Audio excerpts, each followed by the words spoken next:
लोकसभा निवडणुकीपासून इचलकरंजी विधानसभा मतदारसंघातील राजकीय वातावरण आता काहीसं बदललंय।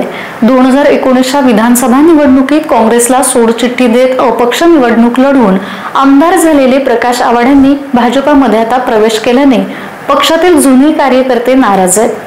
यातच आता विधानसभेला भाजपाचे सुरेश हाळवणकरांना उमेदवारी न देता भाजपवासी झालेले प्रकाश आवाड यांचे पुत्र राहुल आवाड यांना उमेदवारी दिली आहे आणि आता भाजपामध्ये कार्यकर्त्यांच्या नाराजी नाट्याला सुरुवात झाली आहे। तर आता भाजपाच्या ज्येष्ठ नेत्यांनी विधानसभा निवडणुकीत धोका टाळण्यासाठी नाराजी व्यक्त करत नेत्यांची मनधरणी करत आवाड यांबरोबर ती आता मनोमिलन घडवून आणलंय। मात्र राहुल आवाड यांच्या उमेदवारीवरती नाराज असलेले भाजपाचे जिल्हाध्यक्ष हिंदूराव शेळकेंनी बंडखोरी करण्याचा निर्णय घेतला होता। मात्र त्यांनी शरद पवार गटाची वाट धरत भाजपाला धक्का दिलाय। त्यामुळे आता सद्यस्थिती जर एकंदर पाहिली तर इचलकरंजी विधानसभा मतदारसंघात 13 उमेदवार रिंगणात असले तरी भाजपाचे राहुल आवाड आणि राष्ट्रवादी काँग्रेस शरदचंद्र पक्षाचे मदन कारंडे यांच्यातच तुल्यबळ अशी दुरंगी लढत होणार आहे। नमस्कार, मी अश्विनी, डिजिटल कोल्हापूर मध्ये आपलं स्वागत आहे।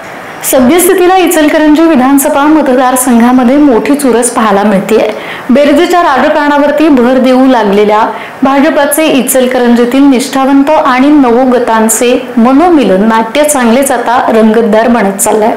राहुल आवाड यांना उमेदवारी दिल्याचं भाजपाने निष्ठावंत नेते आणि कार्यकर्ते नाराज होते।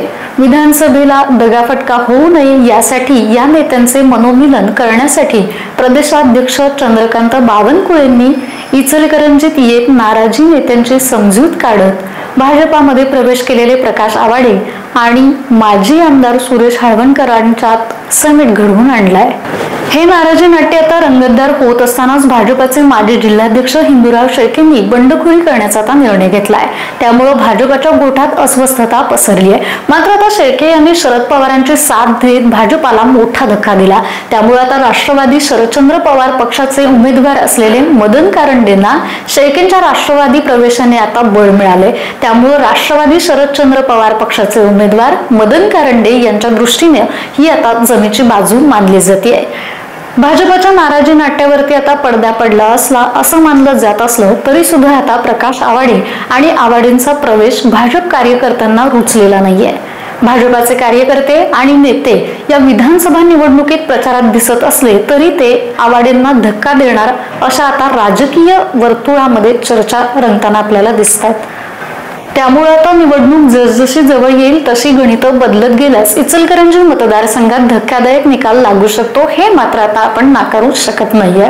इचलकरंजी विधानसभा मतदारसंघात महायुतीकडून अनेक जण निवडणूक लढण्यास इच्छुक होते। मात्र आता आमदार प्रकाश आवाड यांनी 2019च्या विधानसभा निवडणुकीनंतर महायुतीला पाठिंबा दिला होता। यातच आता काही दिवसांपूर्वी त्यांनी केंद्रीय गृहमंत्री अमित शहा यांच्या उपस्थितीत भाजपामध्ये प्रवेश केलाय। यावेळी राहुल आवाड यांची उमेदवारी जाहीर करण्यात आली होती। त्यामुळे आयुष्यभर आवाड यांना विरोध करणारे कार्यकर्ते आवाड यांच्या प्रवेशाने दुखावले गेलेत। त्यामुळे आता भाजपचे नाराज कार्यकर्ते जे आहेत तर ते आवाड यांना अंडरकरंट देणार अशा चर्चा आता मतदारसंघात सुरू आहेत। अशाच नवनवीन अपडेट्ससाठी डिजिटल कोल्हापूर चॅनेलला सबस्क्राइब करायला विसरू नका। आमच्या फेसबुक, इन्स्टालाही नक्की फॉलो करा।